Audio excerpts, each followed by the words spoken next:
आप सभी को प्रणाम। जय श्री राम। मैं हूं लालन ठाकुर बीरेंद्र नेपाल से। आज के इस वीडियो में हम लोग क्वेश्चन नंबर 19 और 20 को सॉल्यूशन करने वाले हैं।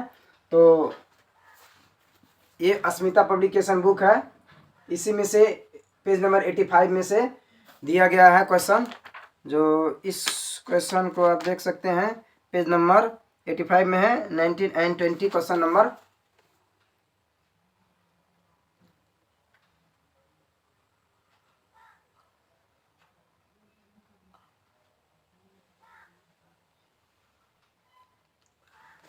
तो इसी को हम लोग आज सॉल्यूशन करने वाले हैं। तो सॉल्यूशन करने से पहले 3 गोल्डन रूल जो जर्नल एंट्री है उसको पहले हम लोग समझ लेते हैं। एक नंबर में होता है पर्सनल अकाउंट। पर्सनल अकाउंट में क्या होता है? Debit the receiver, credit the giver. Real account में क्या होता है? What comes in debit, what goes out credit.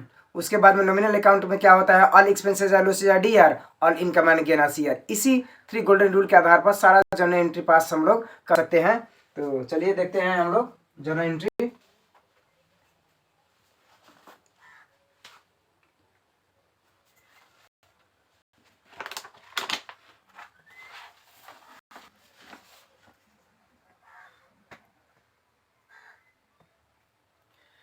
From the following transaction, prepare the journal entries in the book of Hari. Hari के book में, खाता में हम लोग को जर्नल एंट्री पास करना है। तो बैसाख 1 में क्वेश्चन दिया गया है, sold goods to Ram RS 20,000, यानी 20,000 को राम को सामान हम लोग बिक्री कर दिए हैं, बेचा गया है। तो Ram account DR2 sales account, क्योंकि राम अकाउंट, राम प्राप्त करने वाला व्यक्ति है, डेबिट द रिसीवर हो गया।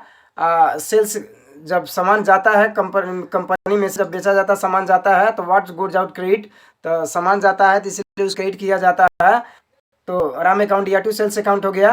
तो इसको देख सकते हैं, बैसाख 1 में है Ram account DR 20,000 to sales account being good sold to Ram on credit, उधार में बिक्री किया गया है। उसी तरह है बैसाख 2 में due a bill of Ram amounting to RS 20,000 and accepted the bill, यानी कि ये जो राम अकाउंट को बेचा गया है उधार में, तो वो 1 महीने या 2 महीने या 3 महीने के बाद में वो पैसा देगा, ऐसा वो लिख कर दे दिया है बिल। अब उसके एंट्री के लिए हम लोग क्या करना है? तो bills receivable account DR to Ram account, यानी कि पैसा आने वाला है और देने वाला व्यक्ति कौन है? पैसा आने वाला है, चाहे 1 महीने के बाद दे, 2 महीने के बाद दे, 3 महीने के बाद दे, वो पैसा आने वाला है और देने वाला व्यक्ति कौन है? तो राम है। तो यहाँ इसका एंट्री कर दिया गया है। बिंग में क्या लिखना है? Being accepted bill from Ram. उसी तरह है आषाढ़ 2 में है, आषाढ़ 2 में है क्या? Received cash from Ram as a repayment of the bill drawn on Baisakh 2। Baisakh 2 में जो लिख के दिया गया है बिल, तो वो अभी कैश आ रहा है। तो कैश आ रहा है, तो इसमें क्या है? कैश अकाउंट DR 20,000 और टू बिल रिसीवेबल अकाउंट 20,000। यहाँ जो बिल रिसीवेबल आने वाला था, अब वहाँ ये पैसा आ गया है, बिल रिसीवेबल रिसीव्ड कलेक्शन, यानी कि वो पैसा आ गया है। उसी तरह है आषाढ़ 5 में paid RS 1,000 as wages for installation of machinery. Machine के जो जड़ान किया गया है उसको मिलाया गया है कंपनी में लाकर, उसके लिए हम लोग वेजेज देते हैं। तो wages account DR2, wages account DR2 cash account, क्योंकि वेजेज कंपनी के लिए खर्च है। All expenses are losses are DR, all income gain are CR। तो नॉमिनल अकाउंट के हिसाब से वेजेज खर्च हो गया, तो wages account DR2 cash account. तो यहाँ wages account DR2 cash account being wages paid. अब आषाढ़ 30 में हम लोग देख सकते हैं,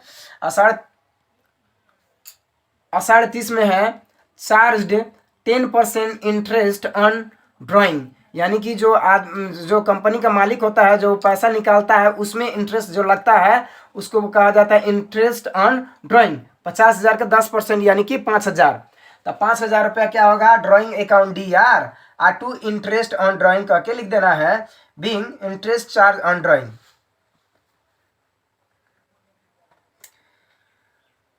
अब आता है question number 20। Following, question number 20 में आता है following transaction are provided to you. इसमें है 1 नंबर में good sold to Hari RS 20,000, 20,000 का हरि को उधार में सामान बिक्री किया गया। तो Hari account DR2 sales account कर देना है, Hari account DR2 sales account being good sold on credit to Hari, Hari को